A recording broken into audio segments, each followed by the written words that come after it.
Steve Kerr says Draymond Green will indeed return to practice tomorrow for the Warriors and only get a fine for punching his teammate Jordan Poole.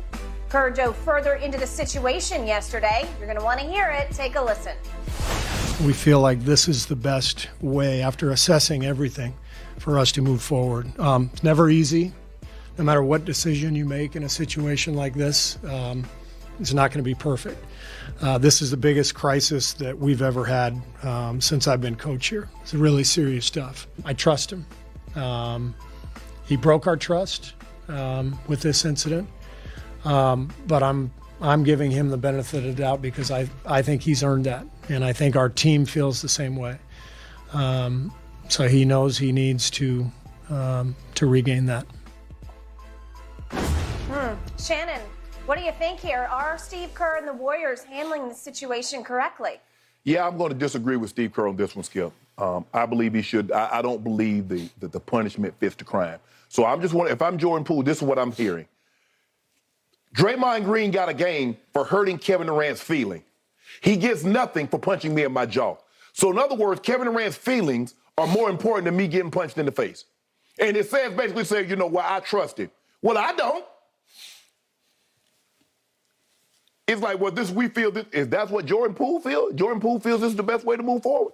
Or did you ask him? Well, they talk. What do you expect Jordan Poole to say? It's reported that Draymond and Jordan Poole hashed it out. I don't know. What, Skip? The man's in line to get a rookie extension north of $30 million a season. Yep. So what's he supposed to say? Nah, he wants his money. And he knows the best way for him to get that money is to try to put this behind him. But he shouldn't have been put in that situation. You don't put me in that situation because you wouldn't put me in this situation. You wouldn't ask me what I thought in any other situation. So why are you asking me now? You guys handle that. You're the organization. My trust is in you that you're going to do the right thing. But he gets nothing? And the man got a game for cursing Kevin Durant, calling Kevin Durant out of his name. He got a game for that. He punched the teammate in the face in a situation that it looks like to me he escalated. Mm-hmm. And he didn't get anything. He's like, well, he got a week away from the team to deal with some issues that he felt he needed to deal with. I disagree with Steve Kerr on this one. Big picture, step back. I believe if the Golden State Warriors had not prevailed in the finals over the Boston Celtics you loved, the Celtics just unraveled. They self-destructed, to me, with mostly turnovers. If Golden State had not prevailed, and they were in trouble a couple of times in the series, right, I believe Draymond Green would be suspended for a long time right now because there'd be nothing to run back. Right. There'd be nothing to love. But the euphoria has sort of lasted over the offseason into the new season that starts next Tuesday night, right? And you feel like, God, we got a chance. And he's been integral to our whole chemistry. He's been our guts and glue for the longest time. Let's see if we can figure this back out. Well, nothing really happened. He stepped away. He took some time away to work on himself, and I assume they told him to step away. Right. But the only way it's going to count, the only way it's going to matter is if he were suspended for the first week of the season or the first month of the season or whatever it would be, something severe where it took a toll on him and it sent a message to the team, we're taking this dead seriously. Right. Well, right now, you can say all this, this is the biggest crisis we've had, and he broke our trust, but he's earned the benefit of the doubt. You did nothing. You wrist slapped him, that's all. So let me ask you, so did he break your trust when he got suspended for Game 5? Did he break your trust then? Did he break your trust when he yelled and said what he said to Kevin Durant? So how many times must someone break your trust before you say, well, damn? I do believe that Draymond has done some harm to his reputation. Is it irreputable? That remains to be seen. Skip, now I'm thinking that, look, it's hard for me to believe that now maybe this was an intern that was in the video thing and he went rogue and leaked this to TMZ. But boy, this is looking more and more like, but man, this thing came, this is an inside job. This looks like it was made to make Draymond look bad. I agree. It's hard. Somebody inside said, man, this ain't we got to expose this. This is not no intern growing. No. Guess what, Skip?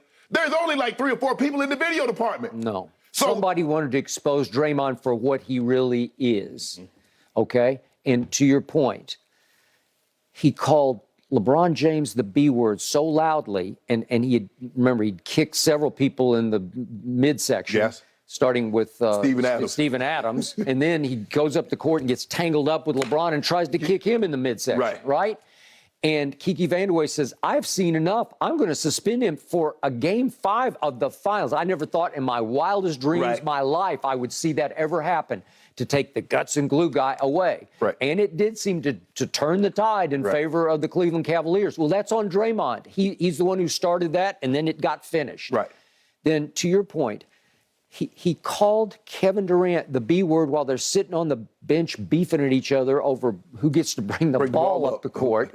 And it was the beginning of the end of Kevin Durant in Golden State. I'm not saying that was it, but it set the wheels in motion in Kevin's head, like, I got to get out of here. It was about Steph and their popularity battle and all that. But still, it started with Draymond. So that's two incidents that you brought up. And then how about that meltdown, crazy over-the-edge walk-off at Game 1 at Memphis last year, and he goes straight back to the hotel and does a live podcast? If I'm Steve Kerr, if I'm all the way up to the top, to Joe Lacob, the owner, I don't love that. And how many times was he accused during the run to the finals of spilling strategic secrets during his podcast? I don't love that, because that's going into AB territory in the locker room, obviously, at Kansas City. Let's get what you say. Winning masks a lot. It does. Okay, so they're winning, and they'd won with him before, and it's like, but you say production tolerance, right there. It was like 50-50, 50-50. But it's getting the way tolerance is starting to creep above production. Okay, just for the record, last year from three, not that he's an integral three-point shooter, but he gets dared to shoot threes. He made 29.6% of his threes. Would you believe that's even worse than Russell Westbrook was last year? It was 29.8. 29.6 to 29.8. In other words, you don't want either one of these guys shooting threes. You don't. And from the free throw line, would you believe that Draymond Green was 65.9%? Would you believe that's even worse than Russ at 66.7%? So he was an even worse three-point and free throw shooter last year than Russell Westbrook was. That's liability. He's turned 32. He's not a spring chicken anymore. He doesn't move quite the way he used to move. He's not quite the defensive force he used to be. I just think the thing is, Skip, is that when the way the Warriors evaluate Draymond, Skip, they don't look at numbers. They don't look at points. It's all, he can get you he can get you rebounds. Yeah, he runs your offense. He's unbelievable. Steph and Clay swear by him, the dribble drive, the dribble handoff. They're great at that. But there's something more to him that unites this team that numbers will never properly evaluate. Yeah, I agree. No, that's been the past. I don't know if that's going to be the present. Correct. Okay. And yet it has been reported that he went B-word on Jordan Poole. Well, you and I have talked about this. This is just the way I was built, the way I was raised. That's the one word. I can't come back from that one. And the thing was, that's a bullying situation, because he knows he got an easy victory against Jordan Poole. Well, you was right there in Kevin Durant's face. You should have fired on KD. You was right there in LeBron's face. You should have fired on him. My point is, Skip, look, I've been the vet, and I've had rookies and other players, but, bro, we say what we say, and we work it out. But I've never been so upset at a teammate, except like we're fighting for real. But he's saying one thing, and I'm saying something, we going back and forth, and we playing a game to punch him. Because that's somebody I'm with every day. I mean, I got to get really upset. Yeah, me and my brother, we fought when I was young. I was 10, he was 13. Yeah, we fought. But once we got an age, I couldn't imagine fighting my brother. And that's how I view my teammates. Agreed. We might not always be like my brother, but I view you as a brother, and I'm not going to put you in a situation where you, all of a sudden, our relationship can be forever frayed. So I believe Draymond escalated this situation. Draymond was over there. He was standing way over there. Now, the mere fact that you came over here, you looking to instigate something. Now, me, Jordan Poole, like I said, you're going to live and learn. You understand? You're wrong. You hope you don't do that again. But when you come over here, I'm going to give you what you're looking for. I'm going to give you exactly what you came over here for. Jordan, you don't shove somebody and keep your hands down. You shove somebody, and first of all, you should have fired on him. The moment he walked up on you. Right up in your face. The moment he walked up on you, should have teed off. And then, Steve Kerr will have the decision to make on you. But somebody's not going to make no decision on me because of what somebody else did to me. No, that's not going to happen. So for me, Skip, I believe you're right, because I heard the same thing that Draymond kept saying the B word to Jordan Poole. So he kept escalating and hoping to get to a point where he could do what he did. So, in the end, I think they're just hoping against hope that this kind of goes away. But to your point, and point I echoed, once the video is leaked, you can't come back from it because you can't unsee it. I can see it right now flashing in my mind what it looked like for Draymond to fire on him, and he fired. Yes. He leaped and fired at him. Yes.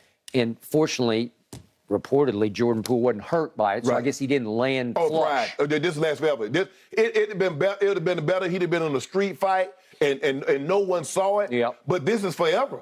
Now everybody gonna say, hey, don't make me Draymond you. Now he'll mean. He laughing stock. You're not going there. I mean, his family, his mom, his dad, everybody is forever impacted by this. So is Jordan Poole. They are. And I think it's going to be hard for Jordan Poole. He's going to say, to your point, all the right things. He's going to try to do it. But in the end, I like what Pat Bev said yesterday on his new podcast. Congratulations with that. But he said, I'm not out here punching people. And his point was, yeah, I instigate and I'm in everybody's face. Right. But once I'm on your team, to your point about Pat Bev, you want him on your team, but you hate him. Because you already know he'll irritate when he's on somebody else's team. But when he's on your team, he is all for you. Right. And he's not going to get into it with anybody on his team. And he's trying to befriend Russ. I don't think that'll ever happen, but that's just me. Right. But he's going out of his way to be the pro's pro, to say, Russ, you're now my best friend on the team. I know we've had bad blood, but I'm with you now. We're all for one and one for all. I'm not going to be punching people in practice, says Pat Bev. Right. So Draymond's got one loose screw where he just goes berserk. The problem is that from the Last Dance documentary, people say, well, that's why Jordan won the championship, because he gained the trust of his teammates. Nah, you're not finna punch me in my face. We're not gonna ever, if you think punching me in my face is the quickest way to win a championship, we ain't ever gonna win. Because that's not gonna happen. I was there. It's just a one and only situation. He was a one and only. Yeah. It was the way he motivated his teammates, and it worked for him, and you thought it got ugly. We saw it, but it worked. That's all I know. I think there's still some wounded teammates from it. Oh, yeah. Maybe that worked for Jordan. I don't understand how somebody punching me in my face makes me more motivated, makes me become more successful in whatever endeavor I'm doing. Where's that at? If that was the case, that boxers should be, they should be the most successful. The MMA people should be the most successful people in the world, because that's all they do is get punched and kicked in their face. Man, nobody ever heard. Never, come on. And now we got people thinking, oh, you don't fight between. Yeah, I get it. Fight. Yeah. Sometimes, you get the jostling and things get said and you fight. But you and I both know it's a fight because you've escalated, I've escalated, so we're going there. But I don't think, you talking all of a sudden you way over here. But I'm like, damn, Joey, you see that? Do you see what he's doing? He's literally walking towards you. You're in an argument. And you just let that man get that close. But like I say, Skip, Jordan Poole young. He don't understand. He don't understand about streets. He don't understand about fighting. You ain't really got to be in the streets to fight. But you got to protect yourself. And what they say all the time, protect yourself at all times. Yeah, well, I don't think they're coming back from this one. Skip, that video. It's a tough situation.